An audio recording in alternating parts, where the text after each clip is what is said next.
Bueno, ¿qué tal? Buenos días para todos.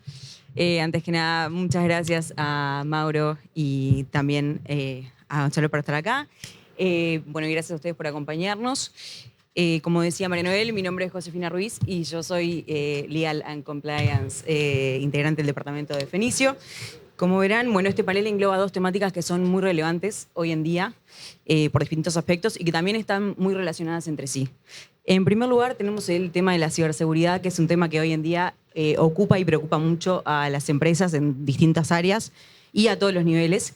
Y básicamente, en realidad, también porque se ha constatado últimamente un gran aumento en incidencias de seguridad informática.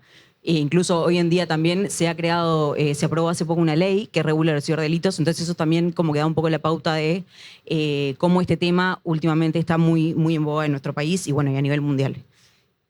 Por otro lado, también tenemos el tema de la protección de datos personales, que también está muy relacionado y está intrínsecamente vinculado, que bueno, que es uno de los temas que vamos a conversar.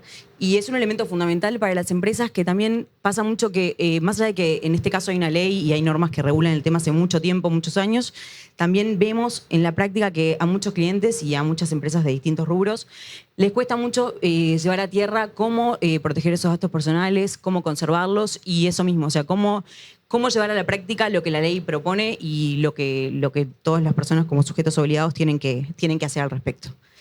Bueno, entonces comenzando con este tema, me gustaría empezar por preguntarle a Mauro, principalmente cuáles son las principales amenazas de ciberseguridad que enfrentan las tiendas online hoy en día y qué acciones pueden tomar también las mismas para poder mitigar esos riesgos y evitarlos.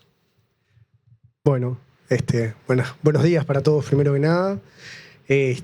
Como para alinear un poquito las expectativas, porque durante todas las charlas hemos visto de que se ha hablado de cómo mejorar el uso de los datos, el cómo reducir la fricción con el cliente. Bueno, nosotros venimos a hacer todo lo contrario. Nosotros venimos a aumentar la fricción con el cliente, a restringir el uso de los datos, con lo cual, indefectiblemente, somos los malos de la película acá. Así que ese es el primer punto, ¿no? que me gustaría aclarar. Porque sabemos de que la usabilidad y la seguridad, lamentablemente, están en platos opuestos de la balanza y es parte de los desafíos que tienen todas las organizaciones encontrar el justo punto de equilibrio para cada una de ellas entre esos dos elementos. Ahora sí, yendo un poquito a la pregunta, hay varios temas que creo que tenemos que considerar respecto a cuáles son las principales amenazas en ciberseguridad. Primero que nada, me parece que es importante poner un poquito sobre la mesa cuál es la amenaza real que tiene no solamente las ventas en línea o todo lo que es el retail respecto a ciberseguridad, sino en general en Internet cuál es la amenaza. Estamos hablando que el cibercrimen en todas sus formas, desde hace 4 o 5 años aproximadamente, es la principal industria delictiva del mundo, superando al narcotráfico. Para que tengamos una idea del tamaño del desafío del que nos estamos enfrentando. Yo creo que cuando pensamos en cuáles son las principales amenazas para las empresas, tenemos que diferenciar o por lo menos catalogarlo en dos grandes partes. El primero son nuestros usuarios finales que tienen sus amenazas y ahí creo que todo lo que es las partes de ingeniería social, el phishing dirigido y todo lo demás, creo que son las principales amenazas que se enfrentan nuestros usuarios. O sea, el viejo cuento del tío, lo único que hoy por hoy, para hacer eso, los ciberdelincuentes utilizan inteligencias artificiales. Estamos viendo ataques muy avanzados de ese estilo, muy avanzados en el sentido de que tenemos voces reproducidas por inteligencias artificiales, con lo cual uno recibe un audio o incluso una llamada de una persona que nosotros reconocemos su voz, en el cual nos está pidiendo datos o lo que sea, y cómo se llama, y son producidas por inteligencias artificiales. Además de todo lo que es toda la parte, digamos, más de phishing tradicional, que también sigue siendo una de las principales amenazas que tienen los usuarios finales. Porque al final del día, si el usuario final brinda su información o entrega sus credenciales para acceder después a nuestro sitio y hacer una compra fraudulenta o lo que sea, pasa a ser de alguna manera, también nos termina afectando a nosotros como organización. Por otro lado, a las empresas propiamente dichas, yo creo que los principales desafíos o las principales amenazas que tienen, o por lo menos desde el punto de vista del cibercrimen que más se ve, está relacionado a todo lo que son ataques de malware, ¿no? Los ransomware o cualquier tipo de malware de robo de información. Las empresas están sufriendo, y acá en Uruguay hemos tenido recientemente algunos casos públicos y notorios de incidentes basados en este tipo de problemas, en los cuales empresas han tenido impactos muy importantes y se han hecho públicos. O sea, que creo que es lo que demuestra la importancia de este tipo de escenarios.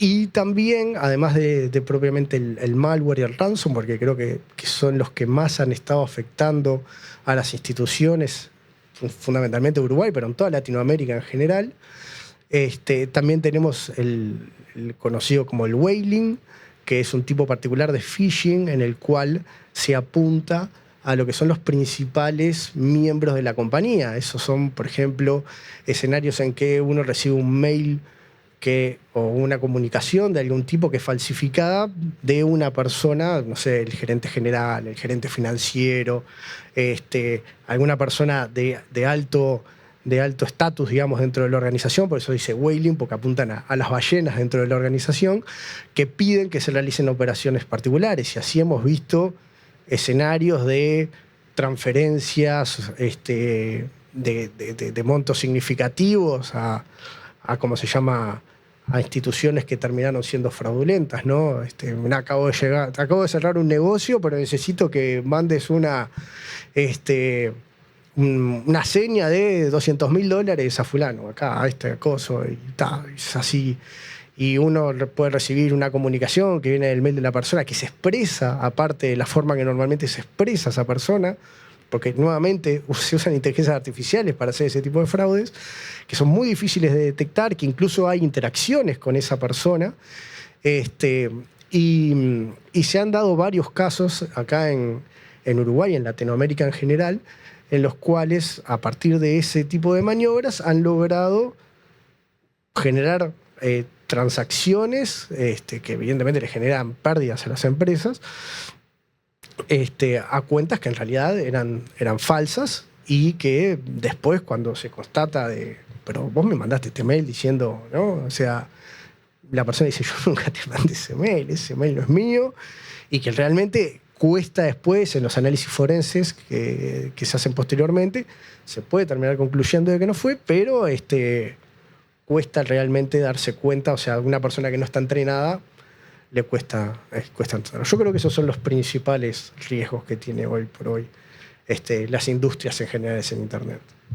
Muy bien. Bueno, siguiendo también con esta temática y esta pregunta para Gonzalo, lo que queríamos saber también era cuáles son las mejores prácticas en cuanto a la protección y el manejo de los datos personales, y también relacionado con lo que decía Mauro, en caso de un ciberataque exitoso, ¿qué tipo de medidas deberían tomar las empresas justamente para poder mitigar los riesgos respecto de los datos personales puntualmente?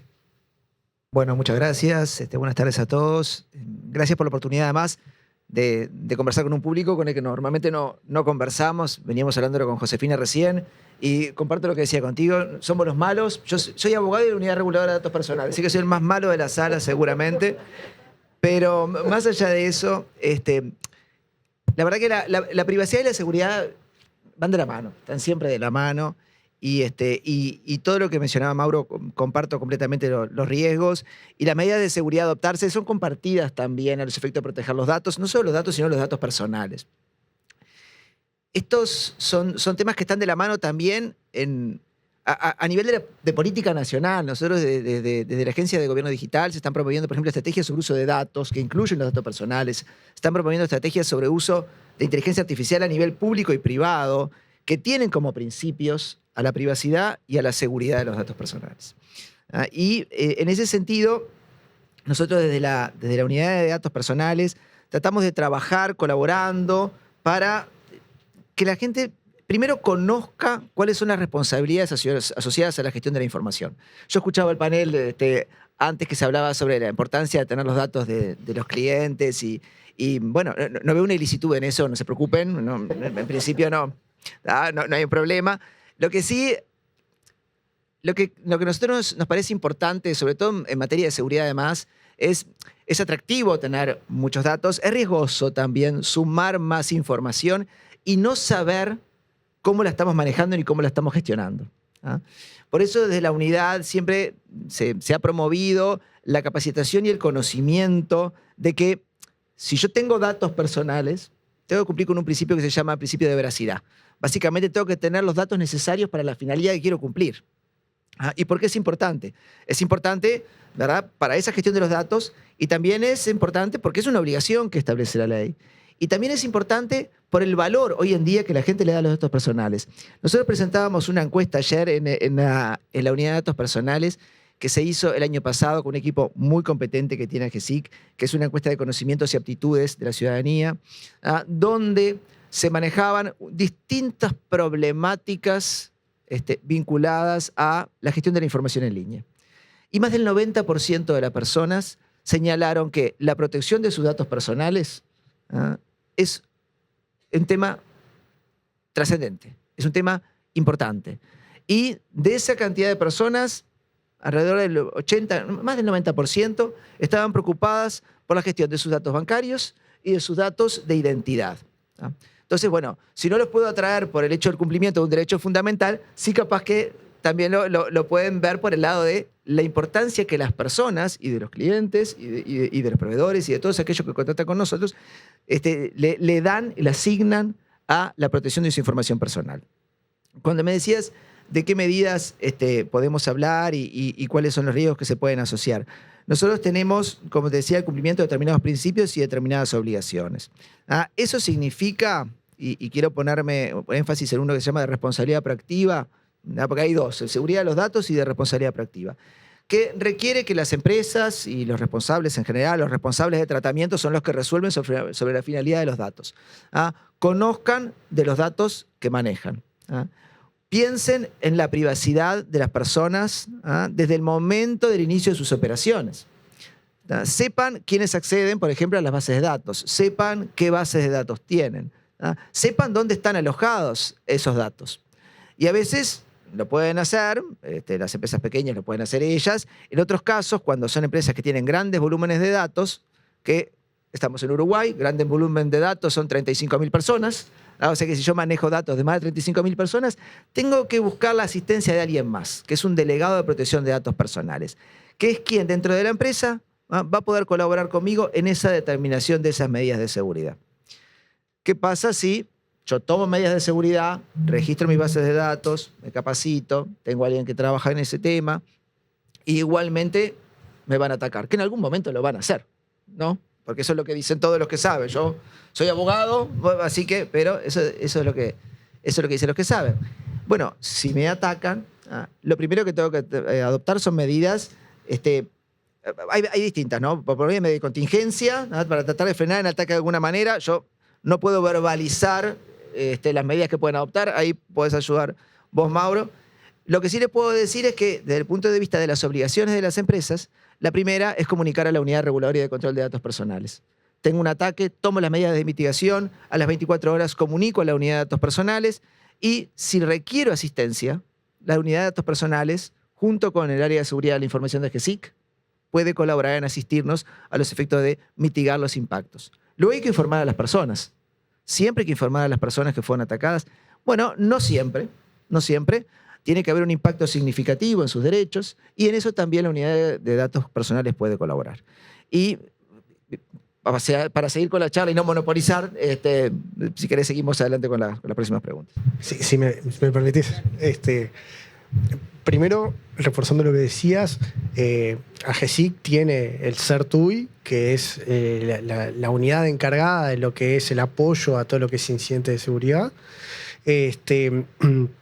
Y respecto un poco también a lo que hablábamos del manejo de la información en las organizaciones, ahí, si queremos un pequeño consejito, es tratar de reducir cuál es la cantidad de información que nosotros tenemos y dónde la tenemos, ¿no? O sea, muchas veces nosotros pensamos en la base de datos principal o en algún sistema particular, pero después, claro, generamos ese Excel gigante que lo vamos a utilizar para ¿cómo se llama?, para hacer alguna evaluación o alguna necesidad que tengamos. Y cuando generamos ese Excel gigante, muchas veces ahí va el nombre, el apellido, va todo. Y en realidad quizás esa es información que no estoy necesitando, que no estaría necesitando para el análisis que se quiere realizar. Entonces, ahí nosotros lo único que estamos haciendo es aumentar nuestro riesgo, porque después esa persona que tiene ese Excel pierde la computadora porque se la roban en el 18 de julio mientras se compraba un café, y todo eso se fue, ¿no? Y entonces nosotros aplicamos un montón de medidas en nuestra base de datos, pero en realidad los datos terminaron yendo en la base de datos, en el Excel que se llevó alguna persona en la computadora. Entonces, ahí la restricción o el ser conscientes de, bueno, para hacer este análisis, cuáles son los datos que yo realmente necesito. Y yo sé que a mí me gusta saber, yo prefiero saber que es Mauro Flores el que compra las medias de Star Wars para después hacer de la oferta. Pero a lo mejor sabiendo que es el cliente 13344, aunque no pueda saber que es Mauro Flores, es más que suficiente, aunque quizás humanamente a mí me cueste un poquito más. Y sí compro medias de Star Wars, así que me pueden hacer la oferta. Ya estás revelando datos personales. Ya estoy revelando datos personales, pero tal cual. Consentidamente. No sensibles. Exacto. Me parece re interesante el intercambio que están teniendo justamente porque esto deja más a la vista incluso lo relacionadas que están las dos temáticas y cómo uno de los temas afecta al otro directamente y están intrínsecamente vinculados.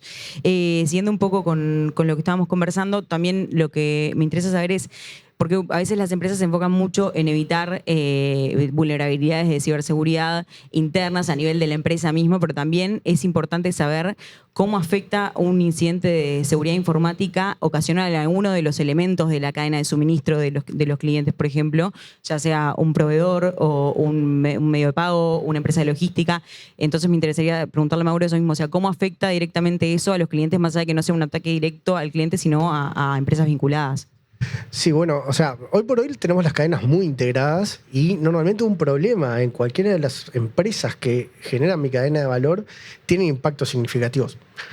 Vuelvo al ejemplo que tuvimos el año pasado de que hubo un proveedor de ¿cómo se llama?, de transacciones de tarjetas que tuvo un incidente y habían shoppings que no podían cobrar con tarjetas de crédito, ¿no? Entonces, y eso no soy yo como empresa, sino que es uno de los elementos que es parte de la cadena que genera toda la operativa mía. Lo mismo puede ser con un proveedor.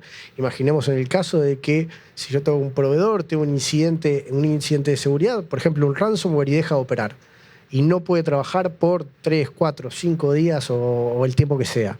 Eso va a afectar la disponibilidad de esos productos hacia mí. Entonces, la seguridad en todo lo que es la cadena de proveedores y todo lo que es la cadena de valor es muy importante porque uno muchas veces no ve el impacto que va a tener esa cadena en nuestro negocio. Y para el otro lado también, nosotros probablemente o posiblemente seamos parte de una cadena de valor de otra organización, y entonces aparecen otros elementos que también son importantes. Por ejemplo, a ver, imaginemos que yo tercerizo cierta operativa mía en un call center externo. Ahí hay muchas veces compartir información con ese call center para que pueda realizar su operativa. Ahí también hay de alguna forma que tener especial cuidado en cuál es la información que la comparto, en qué condiciones, en cómo va a ese tercero asegurar la información que yo estoy compartiendo con ellos. Y ya no hablo solamente de información, muchas veces de datos personales, muchas veces hay información financiera, hay información de clientes estratégicos, hay información de marketing. O sea, uno empieza a pensar y uno empieza a compartir información que es muy sensible, no solamente desde el punto de vista de la protección de los datos personales, sino de la estrategia comercial de la empresa, los empezamos a compartir con otros elementos, otras empresas del ecosistema. Entonces, también tenemos que considerar eso como parte de las consideraciones que tenemos que tener desde el punto de vista de seguridad. O sea, cómo voy a compartir esa información, qué restricciones va a generar él. ¿Tengo algún contrato particular en que tengo que le exijo ciertas obligaciones respecto a ese trato de información? ¿Cuál es su responsabilidad si algo llega a pasar con esa información? Cuando terminemos el vínculo, ¿qué va a pasar con esa información? ¿Cómo me va a garantizar de que no se va a quedar con esa información o lo va a usar para otros fines que no son los que yo la compartí originalmente? Sí, totalmente de acuerdo. Incluso también esto incide mucho, que era lo que le quería consultar a Gonzalo también en cuanto respecto al tema del teletrabajo, que después de la pandemia ha aumentado un montón, obviamente. También eso genera que, bueno, que las empresas de alguna forma tengan menos control respecto de la protección de los datos personales, y también cómo hacer para justamente para dentro del escenario del teletrabajo poder protegerlos y cuidar esos datos que se manejan de otro modo o con otras medidas de seguridad quizás. Sí, no, totalmente. Y venía escuchando también lo que decía Mauro. A ver, con la pandemia el teletrabajo nos pegó a todos y eso hizo, por lo pronto, que la unidad de datos personales, por ejemplo, como también el área de seguridad de AGESIC, expidieran un conjunto de recomendaciones sobre cómo tratar los datos personales y cómo manejarse con criterios de seguridad para el uso de herramientas en el teletrabajo. Desde el punto de vista de datos personales, y estamos con poco tiempo, pero simplemente exhortarlos a ver esas recomendaciones que son muy interesantes y que van desde cuestiones como las que decía Mauro, vinculadas a, bueno, quiénes acceden a la información, dónde están guardadas, si la persona está teletrabajando, qué dispositivo está utilizando un dispositivo que le da la empresa, está actualizado, está correctamente monitoreado su uso, cuando corresponde monitorearlo, no siempre. El tema contractual, vamos a enaltecer un poco la tarea nuestra de abogados también, ¿no? Los contratos Sí, que estén bien definidos, porque los distintos actores que participan en estas cuestiones pueden asumir, por lo menos desde el punto de vista que hace la protección de datos personales, distintos roles con distintas responsabilidades. Entonces, el tema contractual en ese aspecto, cuando se contratan servicios, es fundamental. Totalmente. Y bueno, y nada, y exhortarlos a ver esas recomendaciones. No te quiero robar mucho más tiempo. No hay problema, no. Muy interesante todo. La verdad que yo creo que lo que es fundamental tener en cuenta, y surge además de esta conversación, es cómo estos dos temas son tan importantes, pero muchas veces no se toma la conciencia suficiente o no se dedican las medidas suficientes para protegerlos, tanto en cuanto a seguridad informática como a datos personales. Y me parece que es muy importante eso, seguir capacitando y concientizando a la gente para que tomen medidas al respecto y, bueno, y se protejan esos recursos. Así que, bueno, muchas gracias Mauro y Gonzalo por acompañarnos, y a todos ustedes también muchísimas gracias. Gracias. Muchas gracias.